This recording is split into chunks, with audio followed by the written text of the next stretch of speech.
An industry that's been in Montana for over a century isn't slowing down anytime soon. This year, Montana Rail Link is announcing a massive capital spending plan, the largest in history for the railroad.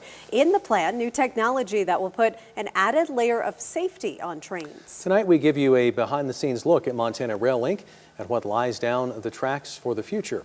MTN's Andrea Lutz is on special assignment with the state of freight in Montana.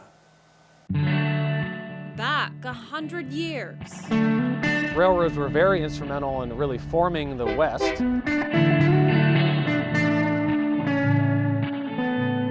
Montana, with its big sky and wide open space, was just waiting to be discovered, traveled.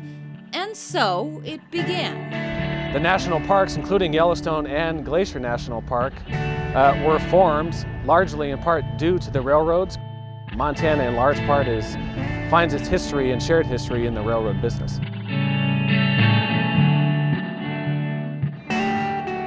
Today, the rail business and Montana Rail Link go hand in hand.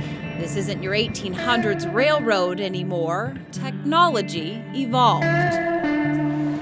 On the grounds of the largest ladder yard in Montana, big machines are moved with the ease of a thumb.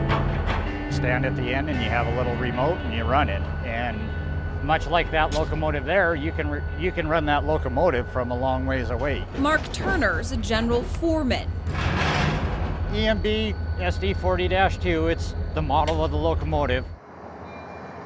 50 locomotives come to this rail yard a day. Take a look at how it's built. But for the first time, our cameras are invited inside the driver's seat of a Montana Rail Link train. Basically, you have direction, throttle, and brakes. Giving us a better idea of how massive and precise the industry is. It's a lot of work and a lot of learning and a lot of time put in to become a good locomotive engineer. Running a train on a track is cost-effective and efficient.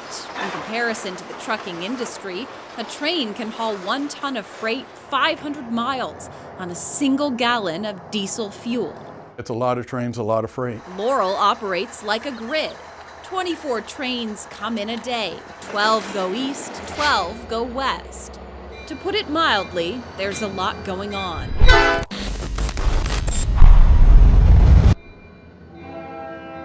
Mark Athey, Director of Operations, sees opportunity for more. We're actually growing, trying to get to 30 trains a day by the end of the year. He takes us inside the control tower, where there's a sophisticated network on display. There's 5 separate main lines that are meeting right here in Laurel, Montana. You're trying to look for efficiencies and opportunities to expedite traffic, and so it is a big game of chess.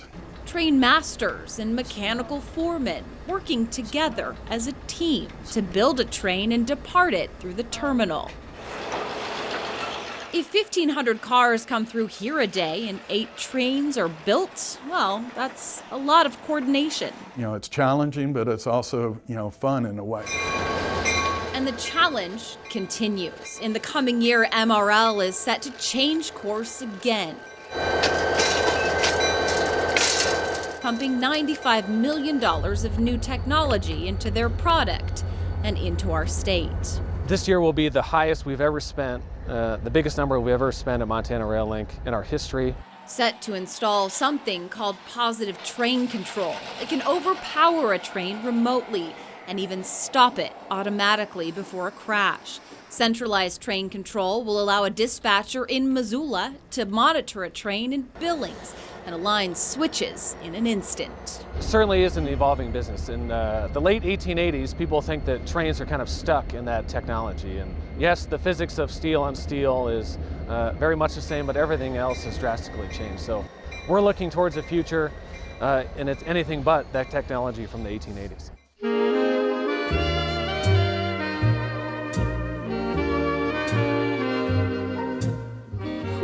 Thought Montana's railroad history could also be its future.